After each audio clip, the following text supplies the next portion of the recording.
नमस्कार, राम राम. मी पंकज जोशी विंचुरकर ॲग्रोशिवारमध्ये आपल्या सर्वांचं स्वागत करतो. आज आहे रविवार दिनांक 8 जून. आज आपण एक अतिशय महत्त्वाचा जो तुमच्या मनातला प्रश्न आहे की 2000 रुपये कांद्याचे बाजारभाव सरासरी कधी होणार. अनेक जण मला प्रश्न विचारत असतात, तर आज त्या प्रश्नाचं उत्तर देण्याचा मी प्रयत्न करणार आहे. दुसरा महत्त्वाचा प्रश्न आहे की बांगलादेशची निर्यात कधी सुरू होणार की जेणेकरून आमचे कांद्याचे बाजारभाव काय असतील. तर या सगळ्या एकत्र माहितीचा विचार करून मग ते बांगलादेशची निर्यात असेल, भविष्यामधले बाजारभाव असतील, संभाव्य बाजारभाव असतील, बाजारभावांचा अंदाज असेल आणि आत्ताचा बाजारभावांचा डेटा, हे सगळं मी तुम्हाला सांगणार आहे. हा व्हिडिओ अतिशय महत्त्वाचा आहे, शेवटपर्यंत पहा. इथे जे सबस्क्राईबचं बटन आहे, हिरवं बटन आहे, त्याच्यावर क्लिक करून सबस्क्राईब करा, बेल आयकॉनला क्लिक करा, लाईक करा, कमेंट करा आणि शेअर पण करा. तुमच्या प्रतिक्रियांना नेहमीच मी उत्तरं देत असतो. पुढे जाण्यापूर्वी एक डिस्क्लेमर आहे. बाजारभावाचे अंदाज जे आहे, विशेषतः संभाव्य अंदाज जेव्हा असतात किंवा बाजारभावही असतात, हे हवामान, त्याच्यानंतर ग्राहकांची मागणी, एकूण लागवड आणि आंतरराष्ट्रीय निर्यात, आयात आणि सरकारची धोरणं यावर अवलंबून असतं. त्यामुळे बरेचदा आत्ता सांगितलेला किमती किंवा आत्ता सांगितलेला अंदाज तो खरा ठरतोच असं नाही, कारण त्याच्यावर अवकाळी पाऊस किंवा निर्यातीच्या संदर्भात आणखी काही गोष्टी येऊ शकतात. त्यामुळे या माहितीचा वापर शेतकऱ्यांनी स्वतःसाठी करताना आपल्या सतसत विवेकबुद्धीचा वापर करावा. आपल्या स्थानिक परिस्थितीनुसार, हवामानानुसार निर्णय घ्यावा, कांदा साठवायचा की ठेवायचा. ॲग्रोशिवार या संदर्भात कुणालाही काही सल्ले देत नाही किंवा कुठल्याही परिस्थितीत कांदा ठेवा, विका किंवा असं सुचवत नाही. ॲग्रोशिवारचं काम फक्त माहिती देणं आहे आणि तेही वेगवेगळे अंदाज आणि कसं आहे त्या संदर्भातलं आहे. तर आपण पुढे जाऊया. पहिला मुद्दा जो आहे, कांद्याचे बाजारभाव 2000पर्यंत कधी जाणार, तर याच्याविषयीचं एकूण राज्याची आवक काय ते आपण बघूया. मागच्या आठवड्यात 2 जूनला जी आवक होती ती 4,19,000 क्विंटल होती. म्हणजे जवळपास मागच्या आठवड्यापेक्षा ती जास्त होती, म्हणजे शनिवारी संपलेला आठवडा. मंगळवारी 3 जूनला 2,88,000, बुधवारी 4 जूनला 2,28,000, गुरुवारी 2,55,000, शुक्रवारी 1,98,000 आणि शनिवारी ईदची सुट्टी असल्यामुळे साधारण 60,000 क्विंटल राज्यभराची आवक आहे. तर तुमच्या लक्षात येईल की सोमवारी जी आवक वाढलेली होती, जी मागच्या आठवड्यात जी 3-3.5 लाखांच्या आसपास होती, ती या आठवड्यात ती 4 लाखांपर्यंत गेलेली आहे. पण नंतर मात्र ती कमी झालेली आहे. सरासरी आवक साधारण 2.5 ते 3.5 लाखांची आहे. आता देशभरातल्या आवकीचं काय ते आपण बघूया. देशभरामध्ये जी आवक आहे ती घटलेली आहे मागच्या आठवड्याच्या तुलनेत. म्हणजे बघा, 1 ते 7 जूनमध्ये जी आवक झाली 3,55,300 मेट्रिक टन. त्यामध्ये महाराष्ट्राचा वाटा आहे 1,47,000 टन, मध्य प्रदेशचा 51,000 टन, गुजरातचा 35,000 टन. मागच्या आठवड्यामध्ये 25 ते 31 मे या दरम्यान ही आवक होती 4,32,000 टन. म्हणजे या आठवड्यात साधारण 80 ते 90,000 मेट्रिक टनांनी ती घटलेली आहे. महाराष्ट्रामध्ये मागच्या आठवड्यात होती 2,25,000 टन, मध्य प्रदेशामध्ये 60,000 टन, गुजरातमध्ये 42,000 टन. अवकाळी पाऊस आणि त्यानंतर झालेला जो पॅनिक सेल आहे, भीती आणि एकूणच साठवायची सोय नाही, यामुळे हा सगळा प्रकार घडलेला आहे. आणि यंदाची जी लागवड आणि आवक आहे ती पण मागच्या वर्षीच्या तुलनेत जास्त आहे. आता तुमचा दुसरा जो प्रश्न आहे त्याला पहिल्यांदा उत्तर देतो की बांगलादेशच्या निर्यातीचं काय झालं. आणि मधल्या काळात मी काही सांगितलं होतं, एक थंबनेल दिलं होतं, त्या संदर्भातलं काही विश्लेषण आहे. मी परवाच्या व्हिडिओमध्ये असं थंबनेल दिलं होतं की पिंपळगावच्या बाजार समितीमध्ये, पिंपळगाव बसवंतच्या बाजार समितीमध्ये कांदा बाजारभाव पोहोचले 2,500 रुपयांच्या वर, असं स्पष्ट लिहिलं होतं. मात्र काही जणांनी त्याच्यावर अतिशय वाईट शब्दात टीका केली किंवा काय, तो त्यांचा प्रश्न आहे. पण त्यांनी जर व्हिडिओ बघितला असता आणि थंबनेल नीट वाचलं असतं तर त्यामध्ये लिहिलं असतं की हे 2,500 रुपये पोहोचलेले आहे.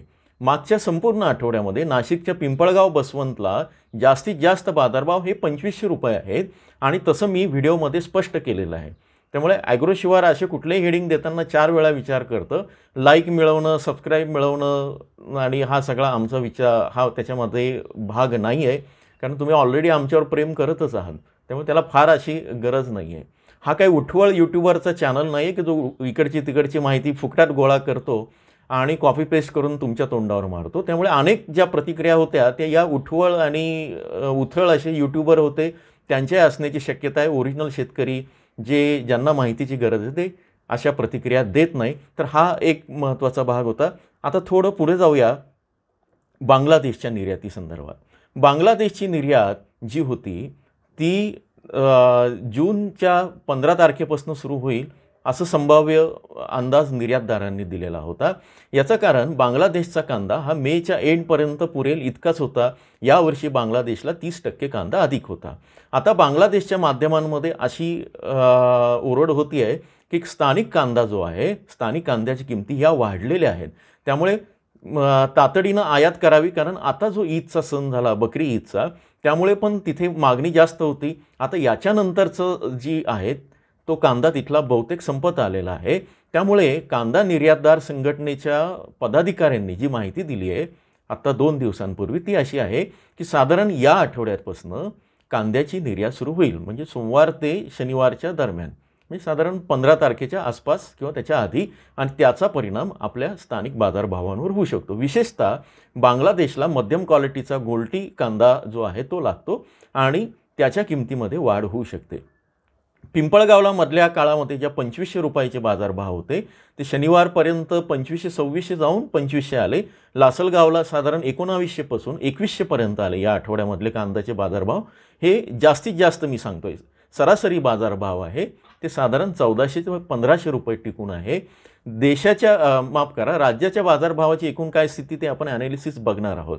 तर याचं कारण असं सांगितलं जातं की बकरी ईदच्या सणामुळे, जे मी मागच्या व्हिडिओमध्ये स्पष्ट केलं होतं की कांद्याचे बाजारभाव वाढतील, तर बकरी ईदच्या सणामुळे पिंपळगाव, लासलगाव इथे मागणी वाढली. व्यापाऱ्यांनी आणि बाहेरगावी पाठवणाऱ्यांच्या जी काही जी काही बाहेरगावी पाठवलं जातं बाहेरच्या राज्यात, तर त्या ठिकाणी ही मागणी वाढल्यामुळे हा सगळा इफेक्ट आहे. येणाऱ्या काळामध्ये कसे भाव असेल ते आता आपण बघूया. शेवटपर्यंत जोडून राहा, व्हिडिओ शेवटपर्यंत पहा आणि नंतर प्रतिक्रिया करा. हेडिंगमधनं किंवा याच्यावरनं कन्क्लुजन काढू नये असं मला तरी वाटतं. ठीक आहे. आता माझ्याकडे जे आकडेवारी आहे ते त्यामध्ये या आठवड्यामध्ये संपूर्ण राज्याचे बाजारभाव कसे बदलले हा शेवटचा भाग आपण बघूया. आणि त्याच्यानंतर मी तुम्हाला सांगेन की 2000 रुपये कधी होऊ शकतात. तर त्याच्यामध्ये काही कॅल्क्युलेशन केलेले आहेत. तर ठीक आहे, आपण नगरमध्ये या आठवड्यात, म्हणजे हा साधारण 1 ते 8 जून आणि मागचा होता 24 ते 31 जून या संदर्भातला ॲनालिसिस आहे. नगरच्या किमती 6% घटलेल्या आहे. 1100वरनं 1035वर आला आहे. अकोल्याच्या किमती साधारण स्थिर आहे, 1151 आहे. अमरावतीच्या किमती 11.81% वाढलेल्या आहेत. त्या 838वरनं 937 आलेल्या आहे सरासरी. बीडच्या किमती 9% घसरून 1000वर आलेल्या आहेत. ते मागच्या आठवड्यात 1100 होत्या. बुलढाणा 17% घटून 850वरनं 700वर आलेला आहे. चंद्रपूरमध्ये 22% वाढ होऊन 1300वरनं 1600 झाला आहे. छत्रपती संभाजीनगरमध्ये 1052वरनं 9972 रुपये झाला, 7.5% घट आहे. धाराशिवमध्ये 4.71% वाढ आहे. इथे 956वरनं 1000 गेलेला आहे सरासरी. धुळ्यामध्ये 5.22% घट आहे.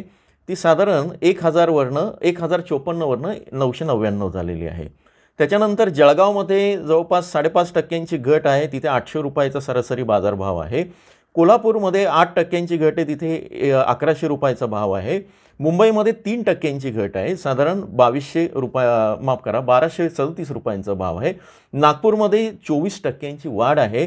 तिथला सरासरी बाजारभाव आता 1500 रुपयांवर गेलेला आहे. मागच्या आठवड्यात तो 1200 रुपये होता.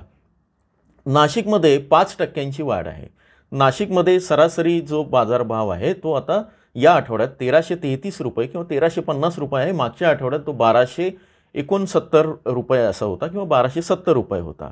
पुण्यामध्ये 1069 होता. पुण्यामध्ये 1279 होता, तो आता 1145 आला आणि 11% घट आहे. इथे जास्त आहे. सांगलीमध्ये 5.5% घट आहे. तो 1000वरनं 1094वरनं 1031 पर्यंत आला आहे. साताऱ्यामध्ये 13% घट आहे. 1287वरनं 1117 आलेला आहे.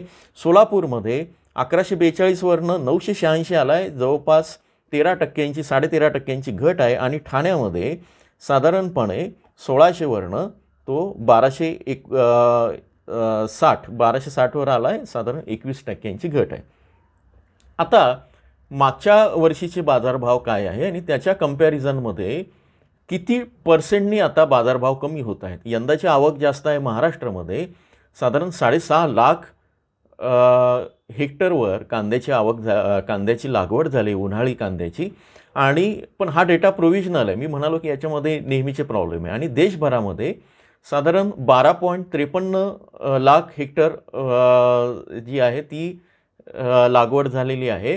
पण साधारण जी एकूण वाढ आहे ती आहे 1,91,000 हेक्टर. आता त्याच्यामध्ये आत्ताच्या अवकाळी पावसाने बराच कांदा खराब झालेला आहे आणि उशिरा लागवडीचा कांदा तोही खराब झालेला आहे.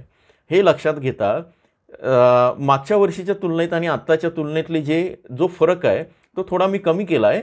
आणि या सगळ्या स्टॅटिक वापरून आणि तो सगळा हे सांख्यिकीय काही सूत्र वापरून जे गणित काढलं आहे त्यानुसार आता बाजारभावाचे संभाव्य किमती काय असतील, 2000 पर्यंत जाणार का ते तुमच्या लक्षात येईल.